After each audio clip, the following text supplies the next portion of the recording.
So basically, what is meaning by non-leveraging? It is very important to understand what is non-leveraging pain. Non-leveraging pain is an acute.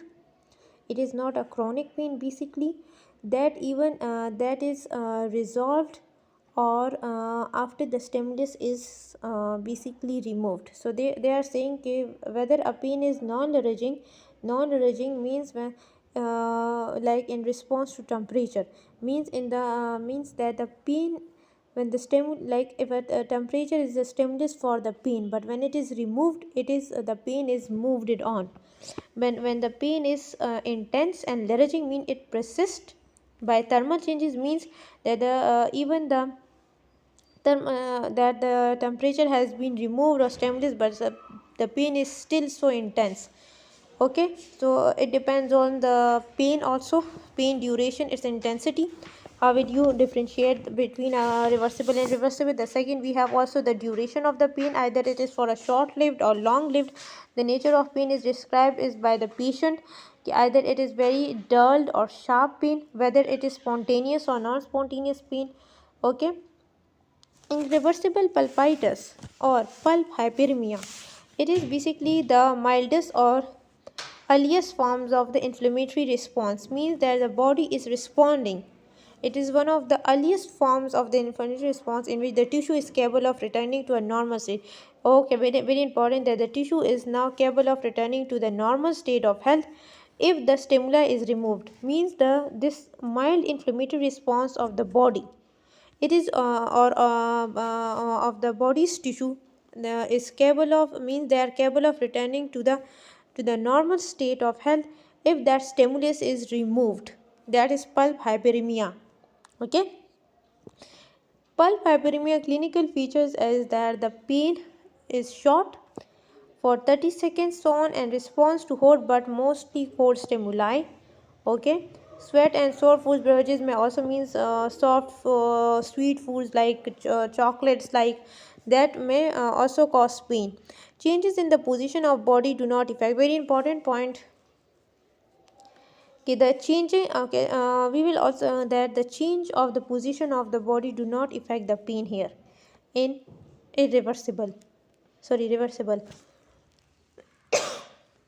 Okay, so in reversible, the body position does not affect the nature of pain.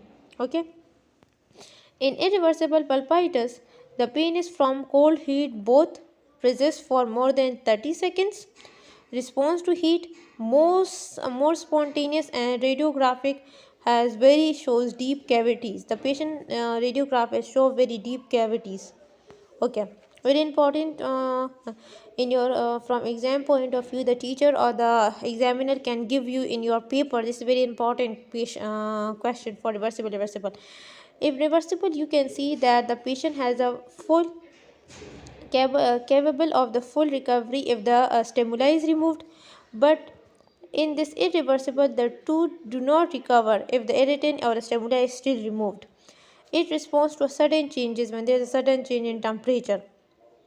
Pain is brought on by changes in temperature, spontaneous changes in temperature or spontaneous. The pain is basically here is brought on by the changes in temperature, yeah, spontaneous, and there is a sudden change.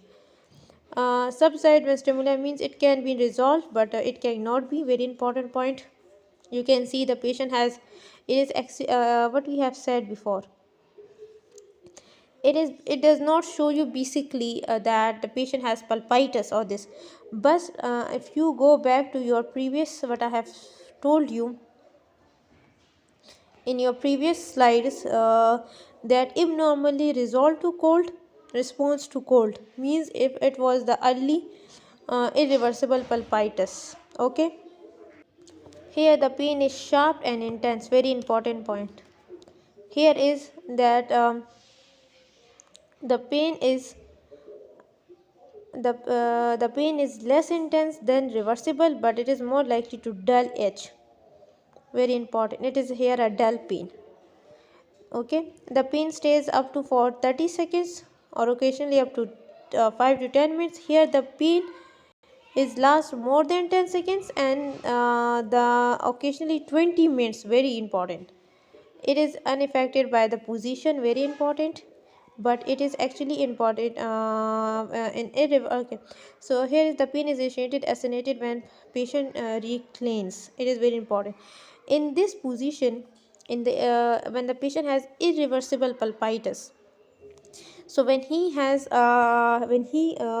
reclines, or when he is in supine position, it will there will be more supply to the pulp, so it will cause pain. It will cause a very spontaneous and very dull pain to the patient, a very sharp pain at that moment especially. Okay, here the pain can localized. Okay, this is localized.